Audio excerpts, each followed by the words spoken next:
জানেন, আমাদের ভারতবর্ষের এই চিকিৎসক কমপক্ষে 100 জন মহিলাকে বিয়ের প্রস্তাব দিয়েছিলেন। হ্যাঁ, কিন্তু ডাক্তার পাত্রের বিয়ের প্রস্তাব 100 জনই নাকচ করে দিয়েছিলেন। কেন জানেন? কারণ এই ডাক্তারবাবু বিয়ের জন্য 4টে শর্ত দিয়েছিলেন। প্রথম শর্ত, আমি আজীবন ভারতবর্ষের দুস্থ মানুষের চিকিৎসা করব, তার বদলে 1-2 টাকা নেব। তাই আমার মাসে সর্বোচ্চ আয় হবে 400 টাকা। সেই 400 টাকাতেই সংসার চালাতে হবে। দ্বিতীয়ত, প্রতিদিন 40 কিলোমিটার হাঁটার জন্য প্রস্তুত থাকতে হবে, কারণ আমি শহরে নয়, ভারতের কোনো গ্রামে গিয়ে থাকবো। তৃতীয়ত, আমি 5 টাকার একটা সিম্পল কোর্ট ম্যারেজ করব।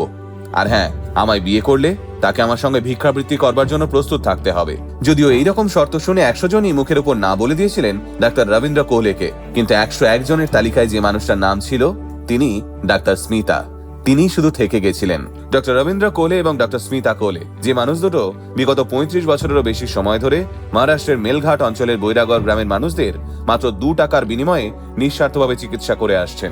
আজ সোশ্যাল মিডিয়ার দৌলতে ডক্টর রবীন্দ্র কোহলে এবং স্মিতা কোহলেকে অবশ্য বহু মানুষ চেনেন। কিন্তু যে সময় এই মানুষ দুটোকে কেউ চিনত না, সর্বোপরি যে সময় এই বৈরাগড় বলে কোনো গ্রাম আদৌ আছে কিনা সে বিষয়ে মানুষের কাছে কোনো খবর ছিল না, ঠিক সেই সময় ডক্টর রবীন্দ্র কোহলে নিজের আজীবনের থাকার ঠিকানা তৈরি করে নিয়েছিলেন এই গ্রামের মাটিতেই। সময়টা 1980-র দশক। সেই সময় বৈরাগড়ে পৌঁছতে হলে প্রায় 40 কিলোমিটার রাস্তা রীতিমতো দুর্গম বনের মধ্যে দিয়ে হেঁটে যেতে হতো।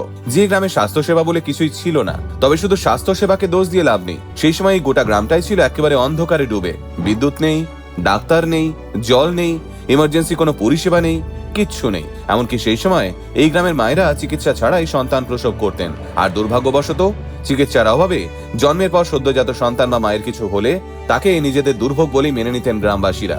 আর এইরকম একটা গ্রামে গিয়ে দাঁড়িয়েছিলেন ডক্টর রবীন্দ্র কোহলে। সেই সময় রবীন্দ্র কোহলের সহপাঠীরা যখন ডাক্তারি পাশ করে নিজেদের জীবন গুছিয়ে নিতে ব্যস্ত, ঠিক সেই সময় ডক্টর রবীন্দ্র নিজের কথা ভুলে গিয়ে মহারাষ্ট্রের এই গ্রামকেই দুহাতে আগলে নিয়েছিলেন। ডক্টর রবীন্দ্র এই গ্রামে গিয়ে সর্বপ্রথম একটি স্বাস্থ্য কেন্দ্র খুলেছিলেন। তারপর সেখানে মাত্র 2 টাকার বিনিময়ে গ্রামবাসীদের চিকিৎসা করতে শুরু করেন তিনি। চিকিৎসা এবং পরামর্শের জন্য 2 টাকা আর ফলো আপের জন্য 1 টাকা করে নিতেন।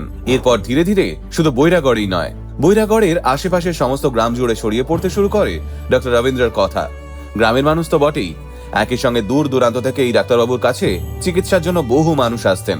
আসলে এই ডাক্তারবাবু গোটা গ্রামের মানুষের কাছে শুধু একজন চিকিৎসকই ছিলেন না, বরং তিনি হয়ে উঠেছিলেন ভরসার আর এক নাম। গ্রামের প্রতিটি মানুষ তাকে গভীর ভালোবাসা এবং অদ্ভুত এক সম্মানের চোখে দেখত। তার নিঃস্বার্থ সেবা এবং মানবিকতার জন্যই গ্রামবাসীরা তাকে 1 টাকার ডাক্তার নামে ডাকতে শুরু করে। কিন্তু কেন ডক্টর রবীন্দ্র নিজের গোটা জীবনটা গ্রামের এই মানুষগুলোর জন্যই বেছে নিয়েছিলেন? নাগপুরের গভর্নমেন্ট মেডিকেল কলেজ থেকে পাশ করা ডক্টর রবীন্দ্র কোহলের তো শহরের যে কোনো হাসপাতালে একটা স্থায়ী আরামদায়ক চাকরি হয়ে যেতে পারত। কিন্তু সবাই তো ঝাঁকের কই হতে আসে না এই পৃথিবীতে। আর তাই গান্ধীবাদী সেবা এবং সামাজিক সমতার আদর্শে অনুপ্রাণিত ডক্টর রবীন্দ্র ঠিক করেছিলেন তাঁর একজন চিকিৎসক হওয়া তখনই সার্থক হবে যখন তিনি দুস্থ মানুষগুলোর জীবনে ঢাল হয়ে দাঁড়াবেন। যদিও সেই সময় এই গ্রামে গিয়ে একটা স্বাস্থ্যকেন্দ্র দাঁড় করানো এতটা সহজ ছিল না ডক্টর রবীন্দ্রের পক্ষে, তবুও তিনি হাল ছাড়েননি। তার জন্য পোস্ট গ্রাজুয়েটও করেন তিনি। আর তারপরেই ডক্টর রবীন্দ্র জীবনে আসেন হোমিওপ্যাথিক ডাক্তার স্মিতা মাঞ্জারে, যিনি শুধু চিকিৎসাতেই নয় বরং আইন এবং যোগ থেরাপিতেও প্রশিক্ষিত ছিলেন। ধীরে ধীরে ডক্টর রবীন্দ্র এবং ডাক্তার স্মিতার পরিচয় গড়ে ওঠে। তারপর বিয়ে, সংসার, সন্তান, আর এই সবটাই কিন্তু গড়ে ওঠে এই বৈরাগড় গ্রামেই। আর এইভাবেই এই ডাক্তার দম্পতি আজ বৈরাগড় গ্রামের গোটা ছবিটাই বদলে দিয়েছেন। আজ গ্রামের শিশু মৃত্যুর হার কমিয়ে দেওয়া থেকে শুরু করে গর্ভবতী মায়ের পুষ্টি এবং প্রসব পূর্ব যত্ন, উন্নত ফসল ফলানো, টেকসই চাষের পদ্ধতি শেখানো, সবটাই নিজেদের দায়িত্বে কাঁধে তুলে নিয়েছেন তারা। এমনকি নিজেদের পাকা বাড়িও করেননি, সেই টাকাও গ্রামের বিদ্যুৎ এবং রাস্তার জন্য দান করে দিয়েছেন মানুষ দুটো।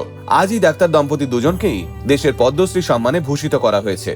কিন্তু তারপরও তারা ফিরে গেছেন সেই গ্রামের মানুষের কাছেই। গোটা আল্টিমেট মোটিভেশন টিমের পক্ষ থেকে ডক্টর রবীন্দ্র কোহলে এবং ডক্টর স্মিতা কোহলেকে আমরা কুর্নিশ জানাই। আপনারা শুধু চিকিৎসকই নন, বরং মানবতার এক উজ্জ্বল দৃষ্টান্ত। আপনারা প্রমাণ করে দিয়েছেন নিজের স্বার্থের ঊর্ধ্বে উঠে নিঃশর্ত ভালোবাসার দায়বদ্ধতা নিয়ে মানুষের জন্য কাজ করা আজও সম্ভব। আর সেটাই জীবনের সব থেকে বড় সার্থকতা।